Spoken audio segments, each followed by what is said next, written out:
All right, let's jump right in. We're going to take a deep look at the future of gas distribution, and this is all based on some fascinating new analysis from McKinsey Company. You know, that invisible network of pipes under our feet? It's a critical part of our economy and our daily lives. But right now, it's facing some pretty unprecedented pressure to change, and that change could be huge. So, before we can even talk about where this industry is going, we've got to understand the problem. Let's get a really clear picture of the pressures it's facing right now. Okay, so we're talking about these companies called DSOs. For decades, they've been the quiet, reliable workhorses of our energy system. But that stable ground they've been standing on for so long, well, it's starting to shift, and fast. Think about it. It's a crazy balancing act. They're trying to manage the green energy transition, keep the network resilient, make sure it's affordable, and maintain a secure supply. The old playbook just isn't going to cut it anymore. So you might be wondering, where is all this pressure actually coming from? Well, it's kind of like a two-front battle. The squeeze is coming from inside the network and from the outside world. And this table here really lays it all out. It's this complex web of challenges. Everything from the actual pipes getting older to, us, the customers, demanding a seamless digital experience for everything. So if we look inside these companies, they're fighting a battle with their own infrastructure.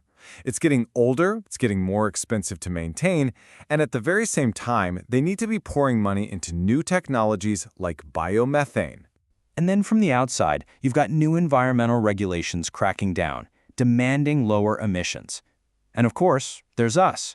We're used to ordering anything we want from our phones in 2 clicks, so why should our utility company be any different?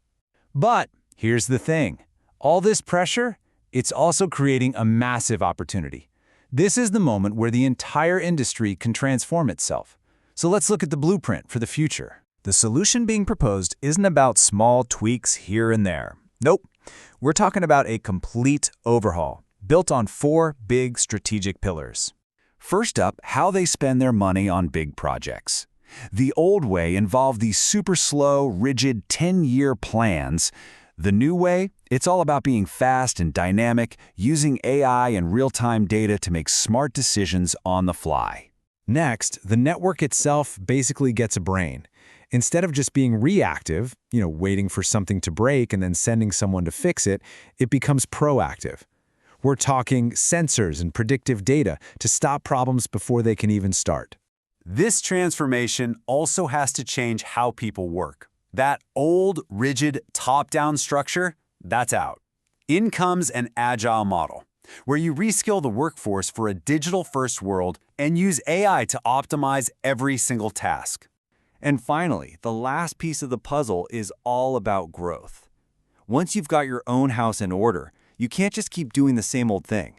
DSOs need to start thinking bigger, looking at new markets, maybe even adjacent industries like water. Now, I know this all might sound great in theory, but the really cool part is that it's actually happening. Leading companies are already doing this, and the results, well, they're pretty incredible. To really get the impact here, you have to understand that these massive infrastructure projects have historically been, well, kind of a mess. We're talking projects going way over budget and way behind schedule. It was just accepted as part of the deal. But check this out. One company in Europe implemented a digital management console to oversee everything. The results? They accelerated their project schedules by up to 20% and improved budget efficiency by up to 10%. On multi-million-dollar projects, that is a massive win. Okay, another huge issue has always been finding gas leaks. The old process was slow, super labor-intensive, and frankly, it just wasn't that effective. So one operator decided to embrace new vehicle-based technology to sniff out leaks. The result? They cut their gas losses by, get this, 70 to 80%. That is just staggering. And you don't just have to take my word for it. The CEO of Italgas, a real leader in this space, put it perfectly. He said the efficiency gains they saw weren't just marginal, they were exponential. That one word says it all, doesn't it? So, when you pull all of this together, what's the grand prize? What does the total potential impact really look like?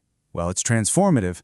The analysis suggests that a company that goes all in on this new model could improve its operating cost efficiency by up to 30%. 30%. That's a total game changer. And those savings come from across the board. As you can see, the single biggest chunk, up to 40% of the potential savings, comes from just getting better at construction.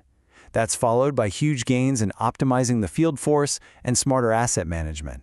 It all adds up. So it's pretty clear that by turning today's challenges into a real competitive advantage, the future of gas distribution is going to look very, very different from its past. And that leaves us with one final, fascinating question to think about.